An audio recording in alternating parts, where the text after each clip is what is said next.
What's up, you guys? Welcome to today's video. As you can tell by the title, or maybe not because YouTube is weird, today's video is going to be about my anger issues and how I've managed to work through that and what that used to look like.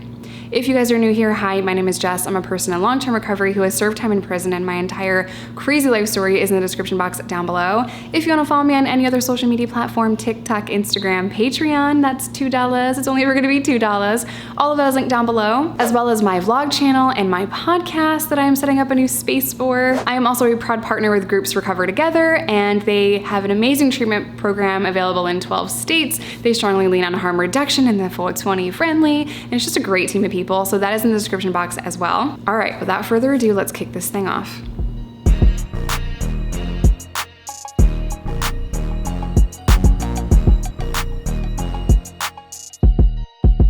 If you guys hear crazy, weird snoring and snorting noises, it's Bowie, my dog. She is asleep so cutely. Let's check the Bowie cam. Oh, we're just so lazy. Look at her. Bowie is like 6 or 7 months old. She is a micro or pocket American bully, and she's my literal child. Okay. So it's actually not a relaxing video at all, but as I have shared my story online and kind of peeled back the layers that is me, it's a weird way to say that, my anger has been brought up several times. I have talked about the fact that I used to wake up angry every single morning, just mad and just angry and aggressive, and I couldn't scrape together 2 positive thoughts in my old life. And I had a chip on my shoulder. Drugs made that so much worse. So it could be the tiniest little inconvenience, and I would lash out, and I'd be mad, and I'd punch holes in the wall. Someone could say something a little crazy to me, and maybe I'd want to fight you, maybe I wouldn't. Maybe I'd storm out, maybe I'd cause a scene, maybe I'd let it go. So the people in my circle didn't really know how to talk to me or what to say to me. My own friends and family would walk on eggshells around me, and I had no idea. I had no idea that they were upset by my behavior, because in my head at the time, it was always, F you, I'm mad because you said this to me and you did this to me or whatever. I could never look at a situation from both sides. I had no self-awareness at all, and it was always, I'm pissed because she did this or she said this or he did that or whatever. I would get angry in traffic. Like, traffic used to piss me off. And again, drugs exacerbated that, and drugs made that worse. So my anger and my anger issues and my bad temper is probably genetic. There are other family members that I have that also are very angry and aggressive people, or just really negative people, or toxic people even in my own family. And this anger, I really do believe, is inherited. However, there are some environmental factors here. So I just recently uploaded and posted a video about the abuse that I kind of went through when I was a kid, and my story, is kind of dark. The environmental factors that kind of made this worse are the abuse that I dealt with when I was a child. Also, growing up in Section 8 housing and being very, very poor, I didn't always have nice clothes, or I never had nice clothes, but I didn't have nice clothes. We didn't have money for cosmetic dentistry, so I have frostbite. We moved around a lot because we couldn't even pay our subsidized rent all the time. So there would be times where I would start school at one school district, move to another school district, and then have to go back to that first school district all within 1 year of each other. And kids noticed, and kids are vicious, and they just made, they made fun of me and they bullied me endlessly. Well, I started to get a little bit older and a little more angry and a little more aggressive, and all of that anger that I was internalizing, I just exploded.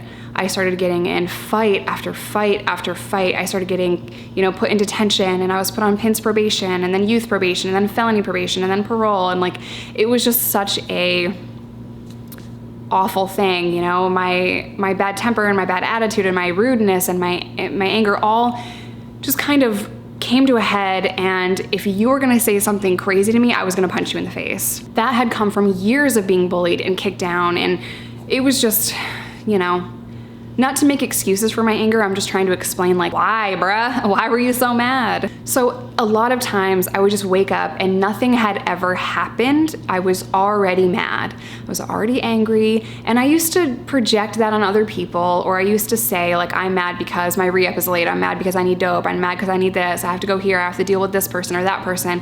And I was just so unbearable to be around.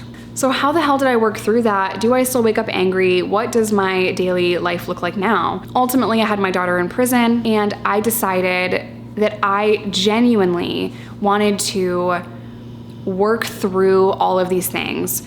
I wanted to not be an angry person. I didn't want to raise my child with reactive abuse. I didn't want to overreact to mistakes that she made. Like, spilled milk is just spilled milk, and I wanted to be calm and gentle, and I wanted to give her a childhood that she didn't need to recover from. So in my time away from her after she was born, I spent a lot of time self-reflecting on what kind of parent I wanted to be, what that was gonna look like, and how I could fix all of the things going on inside of my heart and my brain and my soul so that I did not project my own trauma onto my child. And that took a lot. And by the time we had gotten to this point, and I had to look in the mirror and say, like, you have a lot of work to do, it was hard and it was ugly. And I didn't like the person that I was looking at in the mirror. I didn't like who I was. I didn't like how angry I was. And I knew that I had to make a change. The human mind is 70% negative and redundant, meaning that we're just constantly thinking the same few negative thoughts. Being positive takes work for so many of us. I have to actively give myself positive affirmations. I have to actively use all the tools in my toolbox to make sure that I am not angry, that I am calm, that I am taking deep breaths. And over time, that's gotten so much easier. But at first, it was such a freaking struggle. And I would practice this in my life in prison.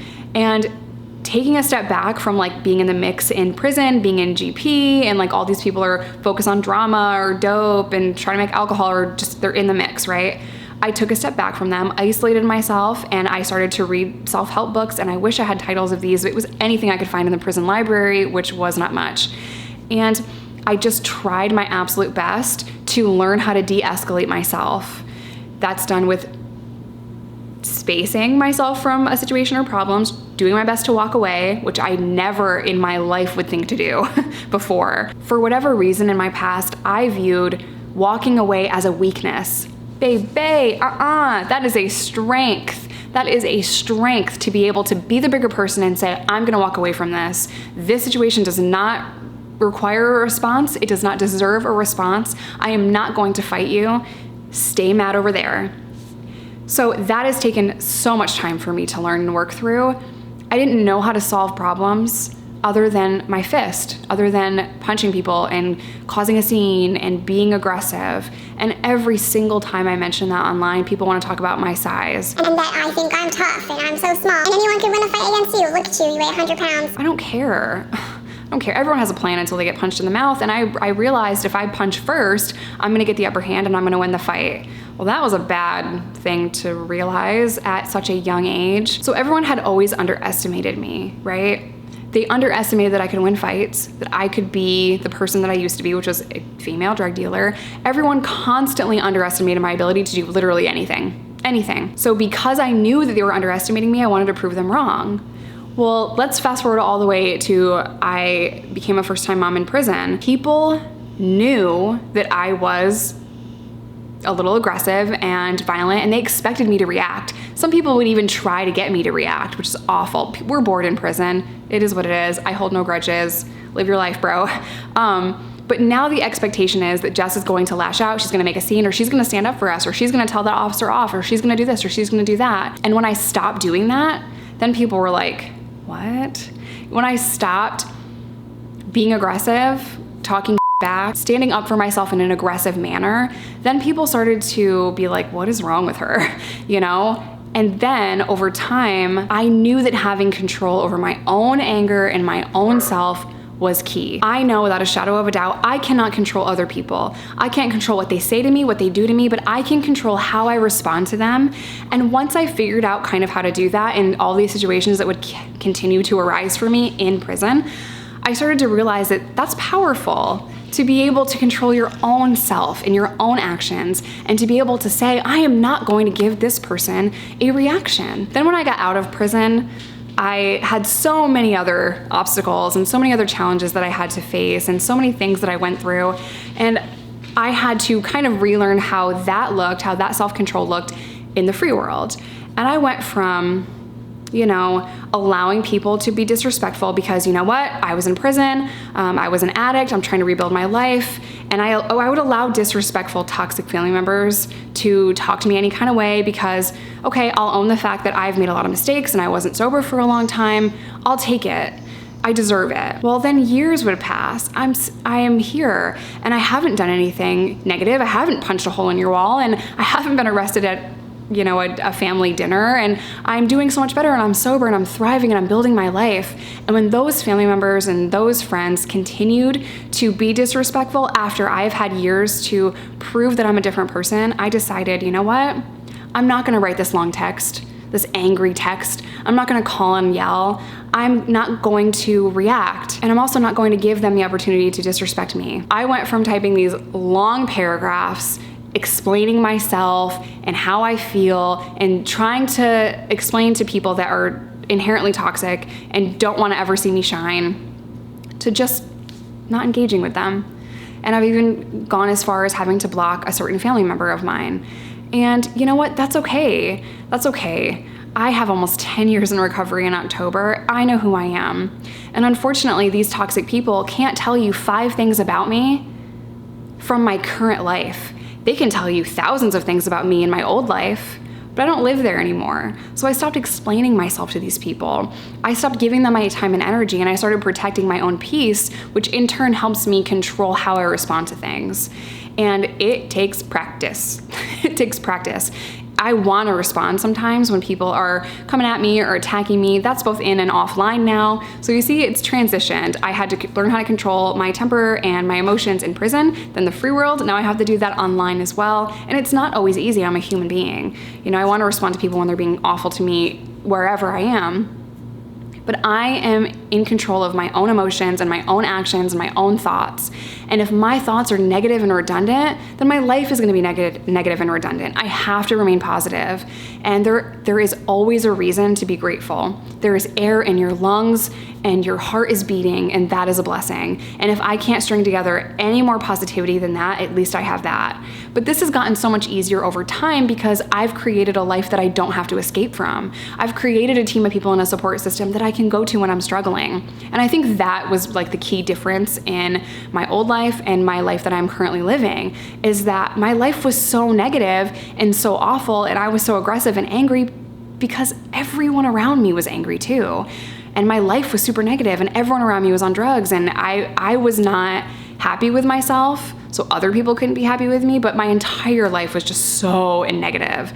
And I was almost in a way expected to be violent and crazy, if that makes sense. I hope this video explains how far I've come with my anger and self-control. I think human beings constantly need to work on ourselves. We all make mistakes, we all have issues, we all, have things that we're going through. I would like to end this video with saying, you never know what someone is going through. Always be kind to them. You have no idea what's going on in our brains and our lives. You have no clue. So be kind to people and take everything that anyone says with a grain of salt. I'm gonna end today's video here. As always, I love you guys. Stay safe, stay in recovery, whatever that looks like to you. Never let anyone tell you you're wrong, and be gentle and kind to yourself. Bye, you guys.